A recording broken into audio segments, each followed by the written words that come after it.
First keynote speech on Future of Healthcare by Dr. Ogan Gurel, MD MPhil.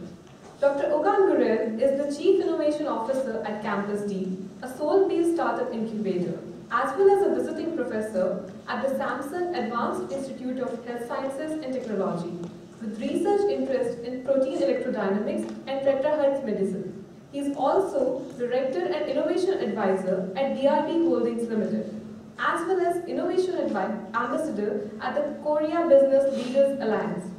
Previously, he served as a director in the CTO office and Open Innovation Group at the Samson Advanced Institute of Technology, SAIT.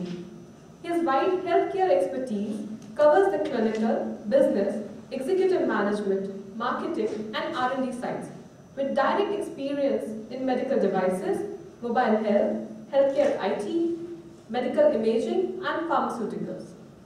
Prior to surgical training at the Massachusetts General Hospital, he obtained his MD Alpha Omega Alpha from Columbia University, where he worked in structural biology, that is X-ray crystallography studies of growth factors with Prof.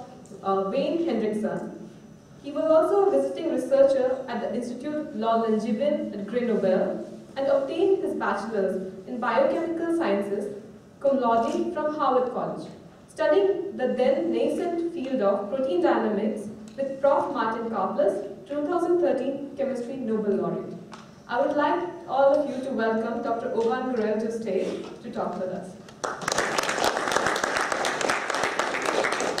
Thank you very much for the warm welcome, the great introduction, and for the wonderful opening speech. You had mentioned about this being an event to advance the presentation skills and communication capabilities of the graduate students, and I think that was a wonderful example of exemplary example. So I congratulate you. And I want to thank also Kuldeep for his hosting. He was my direct contact among the many students. I know that there was obviously a very large committee, hard-working committee with this, so I congratulate all of you. Obviously, I thank Dr. Thong, Professor Thong, for his hospitality and the faculty as well. And it's actually my first time at NUS, so it's a special privilege to be here. And one of the things about this NUS Graduate Student Symposium, I think it's a wonderful idea. This is the 5th year. And the engagement, as you indicated, between the faculty, industry experts, and the students speaks to that kind of interactivity that's very important. And the whole speech that I'll be giving today is going to be an example of that interaction.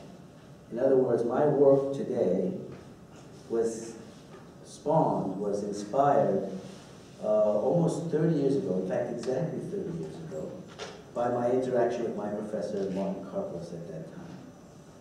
And I hope I'm not that old, but by doing this presentation, I'm sharing with you some of what I learned and progressed from that experience with Professor Karplus, and sharing with students who can then advance that and share in the future. And that's the central core meaning of the university. And it's a real pleasure and a privilege to be part of that process, a small part of the process. But I think the NUS Graduate Student Symposium is a great framework for that. And so I really appreciate this opportunity. So I'll be talking about the future of medicine. And I'll be specifically talking about a technology idea rooted in fundamental sciences, I'll talk shortly, that I believe will be the future of medicine. But those who are on the cutting edge of science, as you are at NUS, we never are really sure. And so I will be sharing with you ideas that while we have a belief in that this will be the future of medicine, we have to use rigorous science, experimentation, and ultimately commercial and market application to realize that belief. And as I mentioned, my inspiration for this was Martin Karplus in 1985. I was sitting around his round table in his office. And mind you, I was an undergraduate, and Professor Karplus was quite famous at that time as well. And he only took graduate students, in fact, very few graduate students. It was almost all just postdocs. And he actually told me, well, we don't take undergraduate students. But I didn't take no for an answer. I went back to his office and I said, I love this idea of combining computers and biochemistry. Because I actually was involved in computer science in high school and early college. And he said again, no, I don't think so. It's very complicated stuff. And finally, the third time, he agreed. And so, one of his introductory conversations around this roundtable, he told me proteins are neither solid nor liquid. They are something in between. And then I knew then, it was so fascinating, that I had made the right choice.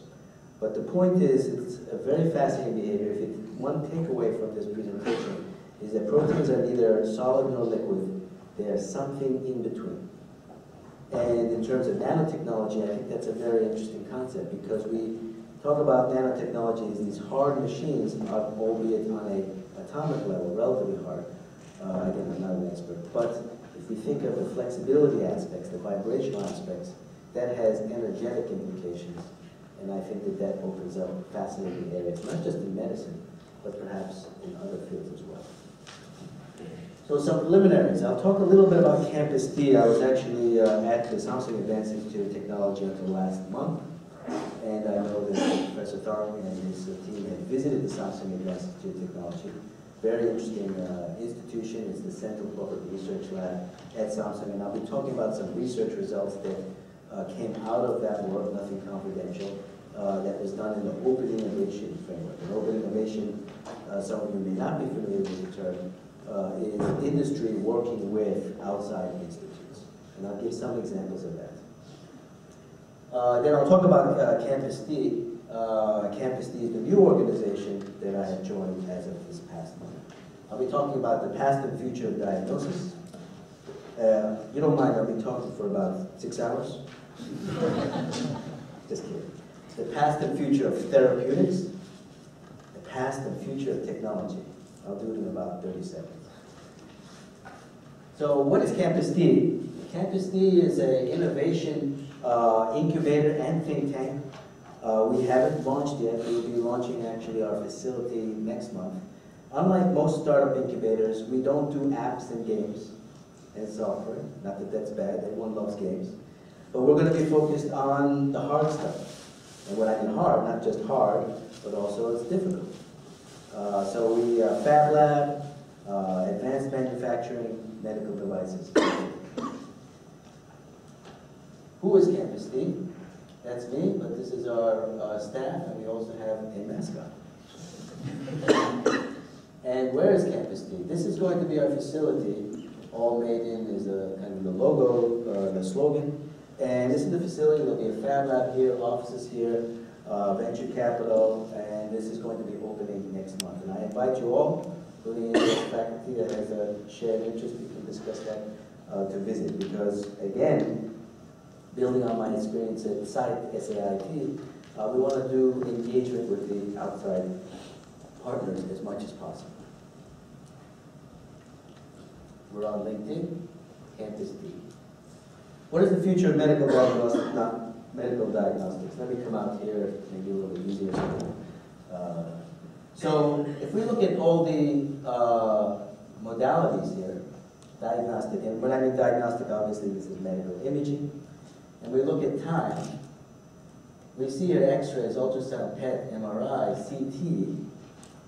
You notice that this is all before 1985. You might think there's a lot of innovation in medical diagnosis. And indeed, you see combined modalities, diffusion MRI, multi-slice CT, various other 3D ultrasound. You do see advances, but I would submit that these are incremental. And invention has essentially stalled. We have no new modalities, no new ways to probe the body since 1985. What about the future of medical therapy? This is a number of drugs per US dollars R&D spending. This is time, and you can see basically the efficiency of research is going down. So less drugs per dollar spending. And then around 2000, it costs more than $1 billion for one drug. So we're getting diminishing returns. more money, actually less drugs in the pipeline. And again, there's been improvements, but is there some sort of paradigm shift in therapeutics that we're missing? What is the future of technology? Now, this is a very important slide. This is based on the concept of certain principles of evolution of technology. So many of you are obviously familiar that landlines progress to wireless. And so there's a certain progression from fixed technologies to more remote technologies. It's kind of a law of evolution of technology. So we see some examples here. This is a door, for example, single leaf. You go all the way to the Star Wars concept of a light lock, right? That's the way technology progresses. You can imagine, this was my job, CTO team inside, to imagine what the future technologies will be. Let's apply this principle to medicine. Now, we have matter-matter type interactions. And there are two ways that we, apart from psychotherapy, there are two ways that we intervene in the body. We give medicine, and that gives rise to the field of medicine, or we do surgery. And here's this medicine binding to a protein, and here's a surgeon's hand, or a robotic instrument, doesn't matter, going in and doing some manipulation. It's a matter-matter interaction. So imagine what the future would be, an energy-matter interaction. And I submit that this is this area of Terahertz medicine. I'll present some for this.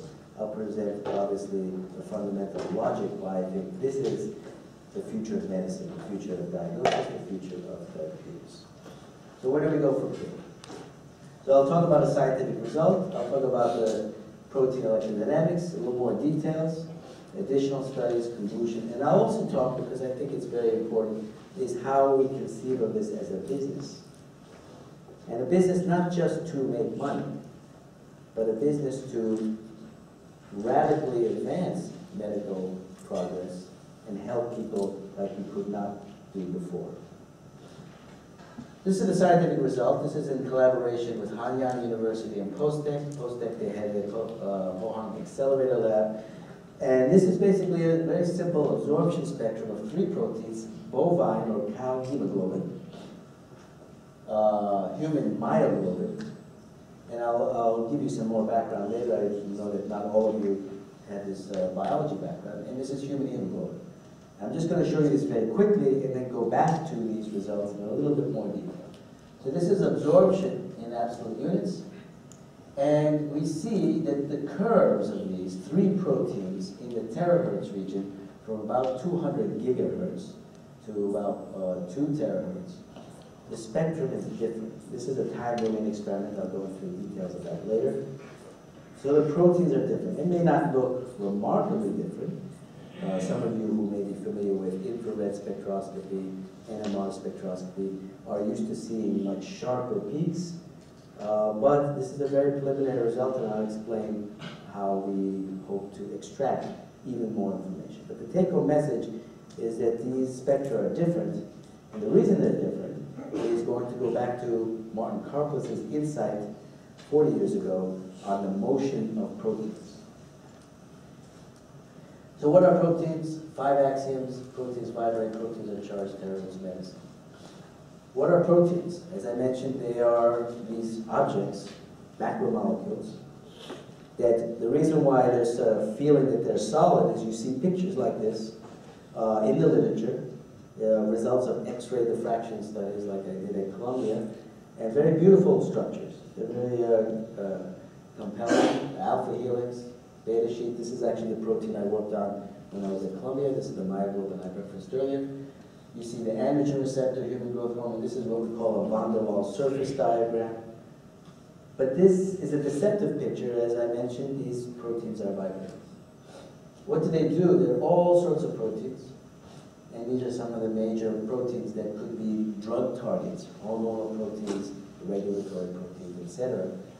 And there's a big emphasis on DNA and genomics ever since Watson and Crick, and of course the cloning of the, I should say, the sequencing of the human genome and so forth. But proteins are more difficult to study. You can't just do the PCR and immediately get billions of base pairs and so forth. Proteins are much more laborious and difficult to study. And sometimes the hard studies yield the most important results. And proteins are the machinery of life. These are the functions, as you can see. And of course, most drugs act on proteins. And so, if we can find ways to probe and manipulate proteins, then that's going to have a big effect on medicine. So these are the 5 axioms that they call protein electrodynamics. By the way, if you Google this, you won't find above. This is a new area, but I'll explain why that is. The first one is proteins vibrate. This is the insight that Martin Karplus and his colleagues, Ariel Rochelle, and Michael Levitt, who are co-Nobel laureates. Proteins are vibrating. Now, we know that these proteins have charges and dipoles on their surfaces, sometimes inside, but more on their surfaces. And so, by Maxwell's equations, which is the basis of this whole department, right, vibrating charges will emit or absorb electromagnetic radiation. And therefore, as a matter of logic, proteins should emit electromagnetic radiation and they should absorb electromagnetic radiation. Now you might want to think in the back of your mind, well, this is a very simple idea. I've explained it to high school kids. No problem understanding. Why isn't it actually actualized? Why isn't it, why aren't we seeing the fruits of this insight? That's because the logic is very simple, but the technical implementation is very difficult, and I'll go into some of that shortly. So I'm going to give you some background. This is the vibration of proteins. This is 1977, Nature, Dynamics of Folded Proteins. And then from 1977 all the way to 2013, it takes a lot of work and a lot of genius to get to, obviously, more public recognition. But in the beginning, this was pretty new stuff. So I'm going to show a video. This is a molecular dynamics simulation. Molecular dynamics was a field founded by Martin Karplus and others. And this is a protein. We can actually read that, right? Yeah, there it is. And so this is vibrating. Very complex motion. It's not like Hooke's law with a single frequency. There are many frequencies. There are high frequencies, low frequencies, and so forth. But all of this can be calculated. And of course, by Maxwell's equations, we should be able to also see that. You want to see more, or you got the idea? So proteins vibrate. So then the question is, at what frequencies? This is a study, again, Martin Karplus, Jeremy Smith, who's now the director of the Oak National Laboratory, using the myoglobin. You can see one reason why I chose myoglobin. Comparing neutron scattering with the theoretical simulations, the type that I just showed you. Neutron scattering can pick up these low frequency functions. So this is the experiment, this is the theory, and they see a certain peak that corresponds to around 450 to 600 gigahertz. Now I should emphasize, a lot of terahertz work is done, 2 terahertz, 3 terahertz, etc. One of the takeaways from this, I believe, is that the really significant region is the sub-terahertz region, basically between 300 and 1.2 terahertz. It turns out, and I'll explain shortly, that that's the most difficult region to produce terahertz radiation. That is the most difficult region in the whole electromagnetic spectrum to produce radiation. The irony is, what do you think is the natural source of terahertz radiation? So we have natural sources of X-rays, we have natural sources of ultraviolet, we have, of course, the sun is a natural source of visible light, scattered by all different chromophores, we have natural sources of radio waves, whether it's in the universe. What do you think is the natural source of terahertz radiation, this extremely complex radiation? Any, you want to be interactive, right?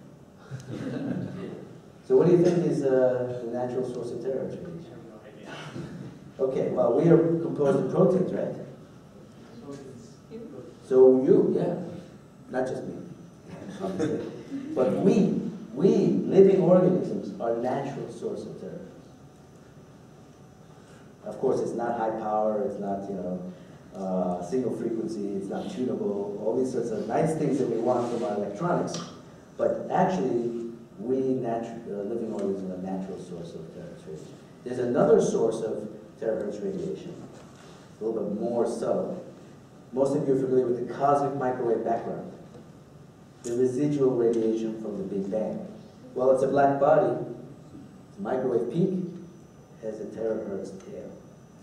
So both living organisms and the stars above are the source of terahertz radiation, natural source. Now, you may think this is all science, but New York City Police Department, which is not quite known for being a renowned research institution like NUS, they kind of a little more practical, right? But the New York City Police Department is using an experimental program to use terahertz to detect guns, concealed weapons underneath clothing. And the reason is that people emit terahertz radiation, but guns, as far as I know, are not made of protein, right? They're made of metal. So they're not emitting terahertz radiation. So by the contrast here, you can see this guy is one of the bad guys. Now you might say, well, there are these night vision goggles with infrared. But infrared will not pick up that contrast because infrared is a signal of small bonds, or bonds between molecules vibrating. It's related to heat. And so both the gun and the person will be emitting infrared unless you took the gun out of the refrigerator and did not a cool it, right? But that's not usually the case. And so the natural way to do this is terahertz. So the basic idea is we can use this energy matter concept and the terahertz medicine based on resonance, the protein's resonance, localization, liver protein, brain protein, things like that, and functional activation or inactivation of that protein. Now, remember I talked about the evolution of technology. Star Trek has been the inspiration, or at least sort of the predictor of a lot of technologies. So we had the communicator, the Star Trek communicator, and that of course leads to the flip phone. And then many other things. Remember Spock going to the computer, sticking something in, and has all his memories? That's like the USB thumb drive. So this is a tricorder. And you remember Captain Kirk's going to Dr. McCoy. Do you think there's some aliens behind that rock? And he says, he has the tricorder. Yes, there are alien life forms behind that rock. Well, how are they sensing our life forms? They didn't know about terahertz back then, protein electrodynamics. But I submit, that's my thesis, that that's the natural source of radiation. And so they were using terahertz. Now, that was the tricorder. I think we can make a quadcorder. Quadcorder being that not only can we use this for diagnosis, but if we can modulate, change the protein function through the vibrations, it's also a form of therapy. So instead of the tricorder detecting the life form and the phaser to shoot them, you can do it with one instrument. Although I'm a doctor, we don't like to kill people. So proteins interact with radiation. Why don't we see it? Well, it's in this terahertz gap, as I mentioned. Terahertz is between the microwave, the cosmic microwave background tail, and the infrared. And that's between the electronics realm and the photonics. So we have to go to very high frequencies from an electronics perspective, or very low frequency from a photonics perspective. And that critical area of 200 gigahertz, or 1.2 terahertz, is literally the most difficult, technical challenging, engineering challenging region to produce this radiation. So there are two technical challenges, as I mentioned, in terahertz sources, and actually water absorption. Water is a small molecule. You might say, well, Professor Gurel, you said, Dr. Gurel, you said, it's absorbed by proteins, large molecules. What is this about water? Well, actually, terahertz is absorbed by the water-hydrogen bonding network. The water liquid sticks together because of these hydrogen bonds, and effectively it's like a huge molecule. And of course, that's constantly changing, etc. So there is very strong water absorption. That's both a challenge because of the penetration is conventional sources only go a few millimeters into the body. But it's also an opportunity because you use that for imaging contrast. Some tissues have more water, some tissues have less water. Cancer has a different level of water compared to normal tissues and so forth. So it's a challenge and an opportunity. Now, being a physician by training, we're always interested in applications. But I think this concept also addresses some fundamental scientific questions. Do proteins vibrate at different frequencies? I think we already know the answer, yes. Can we identify different proteins based on the spectrum? I think initial indications are also yes, but it may not be easy. Is protein motion anharmonicity significant? Can one influence protein function? This is the therapeutic side through this radiation. Can we inhibit a protein? Just like you have a headache, you have cyclooxygenase that produces various small molecules that cause pain. Aspirin inhibits that protein. Can we do it electromagnetically? How far in space would these waves propagate? Could proteins communicate over a distance? In other words, proteins are like radios. That would be a totally groundbreaking scientific insight. We don't know the answer to that. As far as we know, proteins really only have their effects by binding to each other directly. Could protein electrodynamics mediate specific electrostatic forces between them? So I'm going to go through these experiments in a little bit more detail. This is myoglobin. It's an oxygen-carrying protein that has this alpha helical fold. This is hemoglobin, which is actually closely related to myoglobin. It's a tetramer, 4 of these type of proteins. Obviously not exactly the same, but 4 of these proteins in a tetramer. So it's a bigger protein, myoglobin. And of course, hemoglobin is also used for oxygen transport. And you might say, you see, the hemoglobin is red, the blood is red, and that's because of this heme group here that absorbs in the visible spectrum. So we're not talking about that color absorption, visible absorption. We're talking about terahertz, which is absorption by these large-scale motions. Remember Martin Karplus, these proteins are not solid, they're not liquid, there's something in between. So this is the experiment. Again, these 3 proteins, hemoglobin, myoglobin, hemoglobin. First of all, you see that the green is myoglobin. There's more absorption at the higher frequencies. This is artifact here. So there's a difference between myoglobin and hemoglobin. There's also species specificity. Red is cow, blue is human. You can see there's almost an opposite here, cow and human. And there's some relation, but we see that there are also different patterns, even in proteins that are very similar to each other. And then the other interesting thing here is possible emission. Specifically in the case of the myoglobin and hemoglobin, we see actual less absorption. So is this a possible Stokes shift?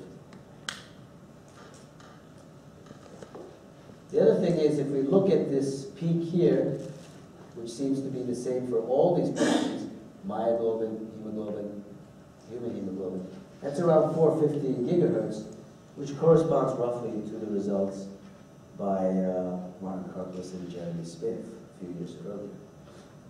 So I'm going to talk about some additional studies, specifically bacteriodopsin lysozymes, the Samsung GRO program, and cancer and Alzheimer's. Bacteriodopsin is a protein I worked on in France at the Institut Langevin, which recently Drakai. It's a membrane protein, and also these helices. And this group in Germany, Max Planck Institute, observed actually emission. They stimulated the protein and actually saw, almost like the protein was an emitter, around 0.9 terahertz frequency. Another study, very interesting, lysozyme. This is a enzyme protein, Mark Hels's group at Buffalo. And they made crystals of lysozyme, and they oriented the crystals relative to the polarized terahertz beam. And of course, in living organisms, we don't have crystals, we want to look at it not in a crystalline form. But the reason why this study is very significant is that we've had trouble extracting the signal.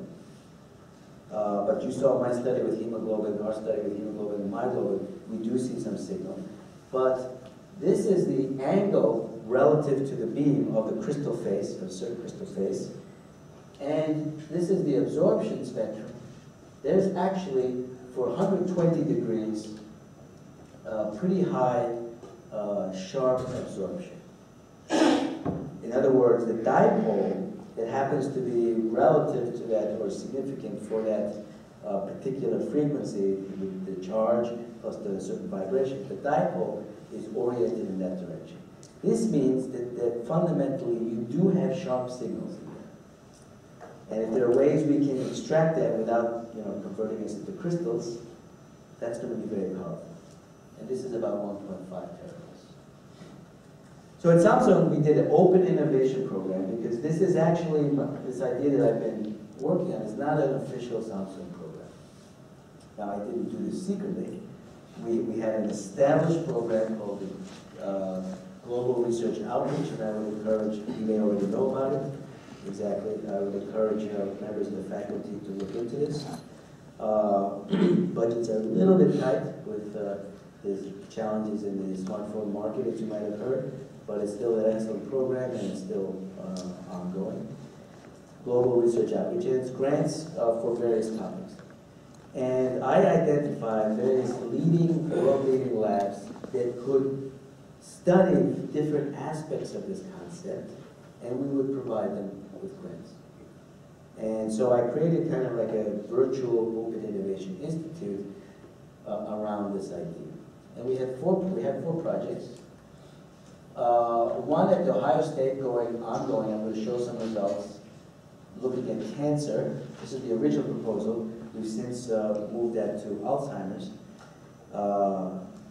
And then MIT, with a very famous spectroscopist, Keith Nelson, looking at 2D terahertz spectroscopy. Why 2D? So we can peel out, we can extract those peaks and get more specificity, two-dimensional spectroscopy. It's an experiment that their equipment eventually did not work. So the experiment failed, but not because of a negative result, but the sophistication, the specification of the equipment was too much. But actually inducing functional changes in proteins using terahertz radiation. So this experiment still has not been done.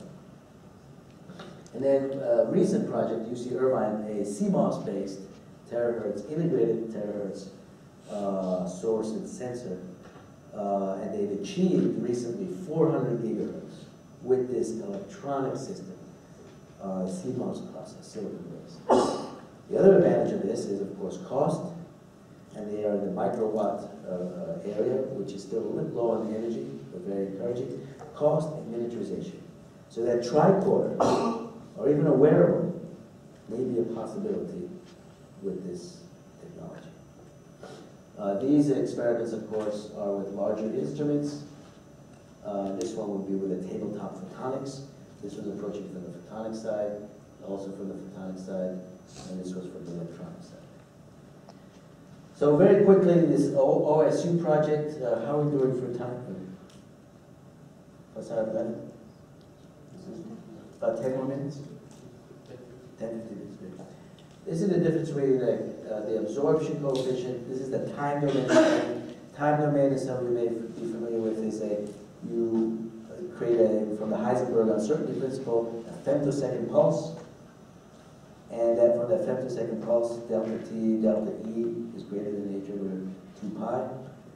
You get h bar over 2 pi, you get a range of energy. So if delta T is very small, you get a very wide range of energy. So it's a wide swath of terahertz. Those are time domain experiments, the same principle that we put in magnetic resonance spectroscopy. As opposed to continuous wave, where this is a single frequency, and you cycle through the experiment or through the frequencies to do the absorption. The time domain is much faster. You're basically zapping with all the different frequencies. The disadvantage I'll talk about later is then you excite all the water, you get cross relaxation of frequencies, and you don't get as sharp resonances. We'll talk about that shortly. But in any case, time domain experiment, very rough experiment, obviously more sophisticated than the New York City Police Department, but we're still talking, this is not an experiment to probe individual proteins. And Kublai Sertel, who is the remarkable PI, he has approached this from the water absorption angle, namely imaging, and I've encouraged him to approach it also from the protein spectroscopy angle. So it's a combination of the imaging and the spectroscopy. So you see these differences in absorption. Basically, cancer absorbs more than normal tissue. And indeed, another article by Martin Karplus, Electrodynamics and Protein Function. This is a cancer protein, wild type. It's called SARC, from the sarcoma virus. Wild type means normal. It's an oncoprotein. You might have heard the term oncogene. This is a mutation, single mutation in one amino acid. So it's a small change. This red is what we call a heat map, a good way of seeing the overall motion. More red, more motion. And you can see that the wild type normal protein, which is not cancer, and the mutated protein, which is cancer, have markedly different heat maps, markedly different motional characteristics. We haven't done the experiment, but that means they should have different vibrational absorption characteristics.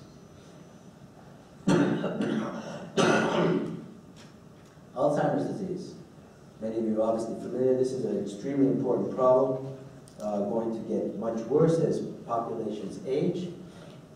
So various aspects related to Alzheimer's, but the process, this is age, from age 30 to 90, you have what's called amyloid deposition, a protein, this time a beta sheet-like protein, as opposed to the alpha helical proteins like myohemoglobin.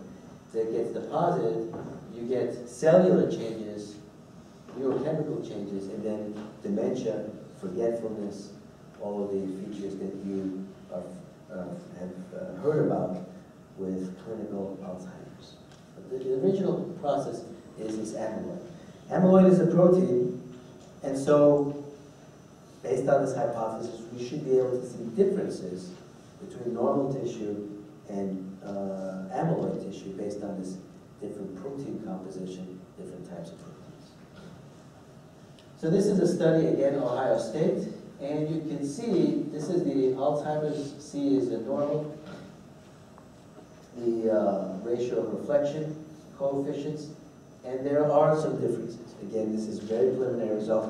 We have some newer results, and we were accepted for publication, and I did not get the latest results since then. But the point is, again, takeaway message, there are some differences between the normal and the Alzheimer's. And one of the interesting things is there's more structure to the Alzheimer's, more structure to the spectrum, if you will, more features. And if we think about it very roughly, the Alzheimer protein is almost like this junk, and so it represents more volume, and it's these beta sheets that are aggregating, and it's semi-crystalline. So you would imagine that you can see more structure in the spectrum than in normal tissue that doesn't have this rigid, semi-rigid structure that's been deposited. And then this is that system, again, very preliminary. We had just started this project, and I talked with Peyam Heydari. You may know him. He's the UC Irvine, one of the top leading CMOS scientists, about some of the startup ideas that I have in mind, and so we may be continuing that collaboration with him, site and otherwise as well. But basically, this is 300 gigahertz, and most recently they've gotten up to 400 gigahertz. And again, this concept of miniaturization. I have very little bit of time, but I just wanted to mention here, this is a landscape of all of medical technology, and I believe that the real innovations happen at the overlaps, what we call convergent medical technologies. So this is that traditional biopharma, medicine. This is traditional surgery. And then, of course, this is involving matter, some form of matter-matter interaction. And then these are the overlaps between them. You can have device-based drugs, because surgery is device-based, and then, of course, drugs are molecule-based. Then you can have smart drug delivery because you start to intersect with IT elements. So there's a software element, there's a hardware element, there's a molecular element, and of course the nanotechnology area. So I'm not going to go through all of these, but these are the respective overlaps, as you can see. Now these are the energy-based technologies, and so protein electrodynamics and Terahertz medicine falls in this category. Now you might say that, oh, that's not nothing new. We have energy-based medicine. Radiation oncology. You might have heard about the gamma knife, right? People go for radiation treatment for cancer. This is not new. But there are two ways that this is very significant. Actually, there are many ways. I should say three ways that this is significant. All of that interaction with radiation, whether it's X-rays, gamma rays, is a physical chemical interaction. So when you take an X-ray of someone, you're looking essentially at the proportion of atoms that have many inner electrons. And of course, calcium has many inner electrons relative to carbon and nitrogen. That's why the bones absorb more X-ray than in normal tissues. And then ultraviolet, you're looking at the electrons on the outside, etc. So all these radiation are interacting with the physics of it. So an X-ray interacting with the body is the same as an X-ray interacting with this thing. You can X-ray this thing. Terahertz is the radiation of life. So the interaction is based on the living functions, the protein motion, etc. It's not a physical process. It's related to intrinsically the living process. Second reason why this is significant is that this is not ionizing radiation. So X-rays, gamma rays, they actually cause molecules to break, cause mutations, and they're dangerous. In fact, terahertz could be dangerous too, but for different reasons. And then the third reason that's really fascinating is that these vibrations of the proteins that you detect are presumably the same vibrations, maybe in different combinations, that you would use to treat. So in other words, if you do an X-ray or MRI on somebody and you see a spot, the spectral signal does not tell you anything about the nature of the therapy.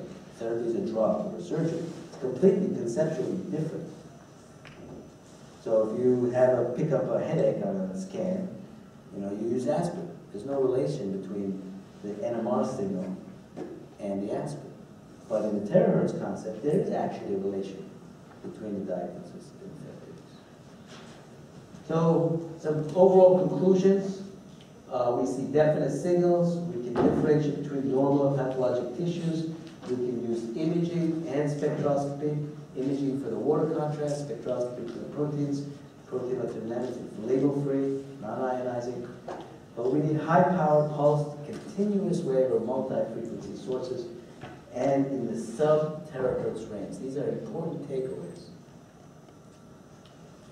Not many people know about this. So we're talking about this in this graduate student seminar. So when I was in the desk of Martin Karpus's in 1985, not many people were talking about this. It was a real special opportunity for me. So these are, may seem obvious, but these are important takeaways that not many people realize. And of course, miniaturization by CMOS-based platforms. Water penetration is very important. It's a problem. X-rays and MRI can go and image the whole body. We can't do that. It doesn't penetrate because of the water. But that's because of conventional approaches. First of all, the lower terahertz has less absorption by order of magnitude. Tunability, we can go through water windows. Water is not uniformly absorbed, so we can get more penetration with water windows. Also, pulsed radiation, not femtosecond pulses, but around 10 picoseconds. Some preliminary studies out of Russia show that you can get 10–15% more penetration with pulse radiation. The reason is when you pulse it in a continuous wave, you don't allow the water to absorb it and then basically create almost like a shield. It goes through without that energy transfers that occur that then block the signal or absorb the signal. And then high power, of course, via beer batteries. So less absorption in the sub-terahertz range. So this is one of the reasons I joined this incubator is that this is also very new, although I've been thinking about it for many years, of course, is that I would like to start a larger startup on this. But it's not going to be your classical startup. It's going to be an open innovation-based startup. In other words, integrating the best science and technology around the world in a research-based startup company. Of course, there will be internal resources. So this is a paradigm shift in medicine, much like biotechnology was in the 1970s. And you know that biotechnology in the 1970s was also research-based. But the concept of research-based back then was everything in-house. It was very expensive. So I envisioned that we could do a startup that will be research-based but on an open innovation. So I encourage NUS as one of the leading academic institutions worldwide with the top ECE to, we can talk about this later, about possible collaborations and synergies. The interesting thing about this is that this is an application seeking a technology rather than a technology seeking an application. A lot of startups are built on, and this is typical of university startups, so and I don't mean to be critical, but it's just very typical. You have a technology, you say, oh wow, this is great. I want to make some product out of it. Sometimes it works. But in business, you have to think of the market need and the application. And then see what technology fits in there. And so I've been talking about the technology all along here, but actually it's the application that's interesting. What can we do to probe and manipulate the natural radiation of life and its molecular constituents? So I view terahertz medicine not as a technology. I just think, oh, that happens to be the area that corresponds to that application. I'm not people at site say, oh God, he's the terahertz expert. He's the terahertz man. You know, I've gotten famous for that. But I'm not really. I'm just looking for something that will solve this problem. Very important idea. Again, research-based. Innovative funding framework, sequential product flow, these are some of the concepts that we have in mind, and again, open innovation model. And maybe we can put NUS on the list here as well. So some closing thoughts. I think I'm okay. This is Newton. Maxwell's equations is the basis of this department, and Newton's Principia is the basis of all of engineering and all of our modern science. And everyone thinks Newton was, interested in physics, his 3 laws, etc. But actually, he was fascinated by many things, but he was actually really fascinated by biology. And this is the last paragraph of the General Scholium, the 3rd edition of the Principia. And he talks about, the small distances, reflection, refraction, and then he talks about sensation, the limbs of animals moving, the vibrations of the spirit, the brain, the muscles. There's a lot of biology in Principia which we ignore because we think it's useless. But he's talking about, but these things cannot be explained in a few words. Furthermore, there's not a sufficient number of experiments to determine and demonstrate accurately the laws by which this electric and elastic spirit operates, which he believed was the fundamental basis of life. Now, I don't think he's thinking about protein electrodynamics and Therapeutic medicine. He had a very high intellectual integrity.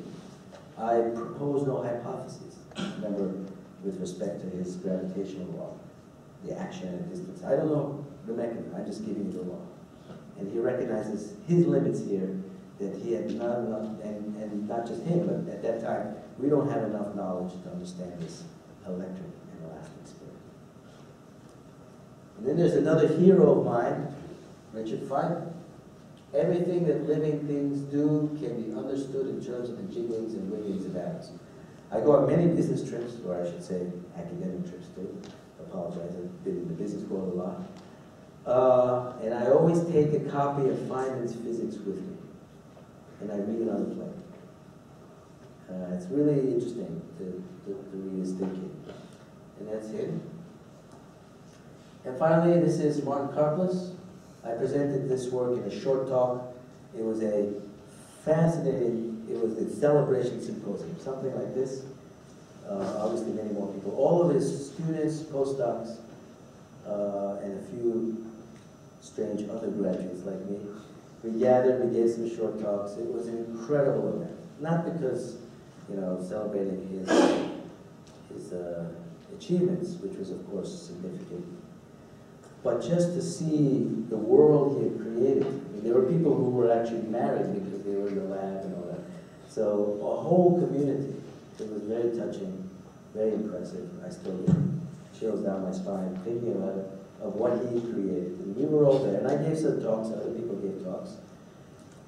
And I asked them, after the talk, a little later, we were following day in dinner, and I said, Professor Karplus, everyone called him Martin. But since I was an undergraduate, I kind of called him Professor Karplus. But Martin, what would you suggest?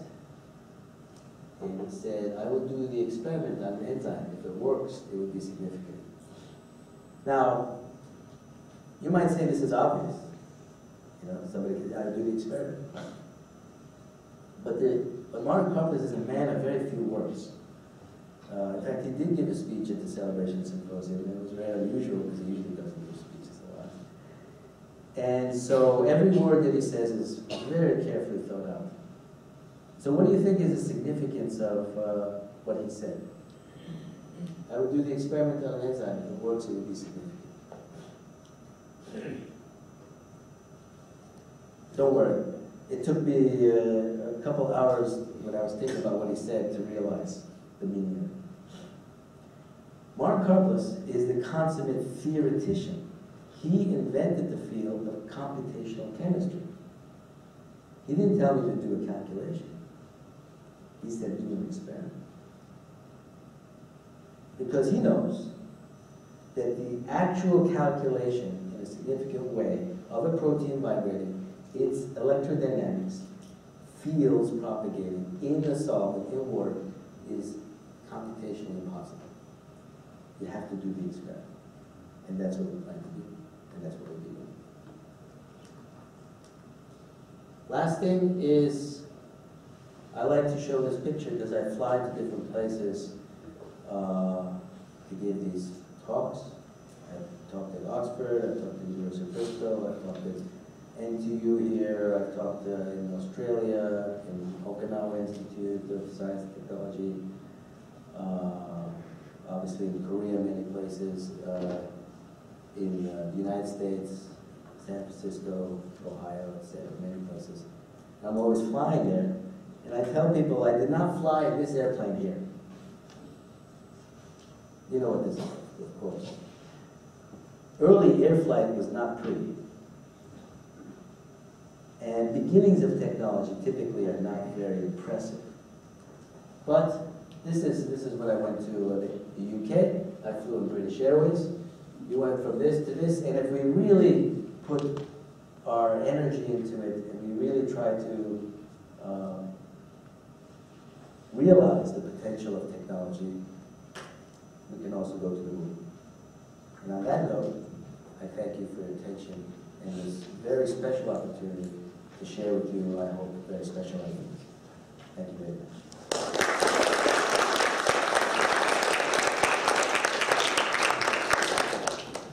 I would like to open the floor for any Q&As we have.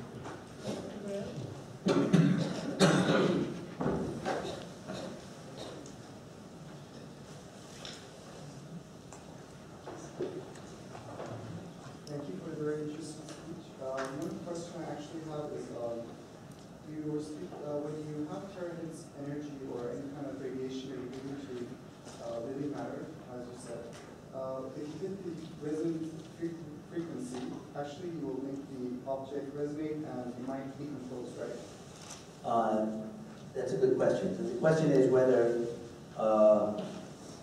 the terahertz will cause the object to decompose.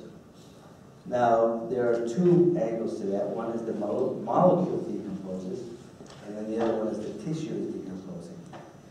Now, as I mentioned, the terahertz radiation is non-ionizing. So the energy is too low to break chemical bonds. And it's even too low to essentially break a lot of the non-covalent chemical bonds. So categorically, the answer is no. The molecule will definitely not decompose or denature. Well, of course, they say never say never, but in terms of quantum mechanics, there's not enough energy to break those bonds. And the tissue will not decompose on the basis of a physical-chemical interaction. That's one of the benefits of this terahertz. It's not actually destroyed. A lot of radiation treatments destroy tissue. The radiation oncology, radio frequency ablation, high-intensity focused ultrasound, which is not radiation but sound, these are actually introducing energy into the system to burn the tissue, to destroy it. Terahertz is not doing that, although conceivably, obviously, if you're talking about hundreds of watts, that's a different story. But you're not decomposing the tissue on a physical basis. But as I mentioned, you are potentially modulating the biological function. And the biological function could start a process of decomposition. In other words, a protein could be activated that activates cells to break down other cells. Or there's a process known as apoptosis, which is cell death. It could stimulate the apoptosis, but it would be a biological mechanism. And in fact, I intimated this. Terahertz has military applications. You could essentially kill people without actually any destruction. The ultimate neutron bomb, if you will. Again, that's not my goal. But it's not a decomposition in the classic sense. It's a biological-based possible decomposition. Now, this has a very interesting aspect. You might have heard about cell phones possibly causing brain cancer. And some physicists say impossible, because it's not ionizing. It's not causing any mutations. And they are correct, but you could have a biological mechanism. Those cell phone frequencies could have some terahertz overtones or lower gigahertz regions. Again, I'm not an expert.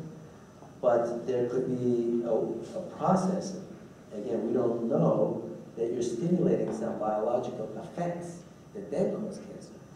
But in terms of physical decomposition, in terms of a physical mechanism of breaking bonds, terahertz will not do that.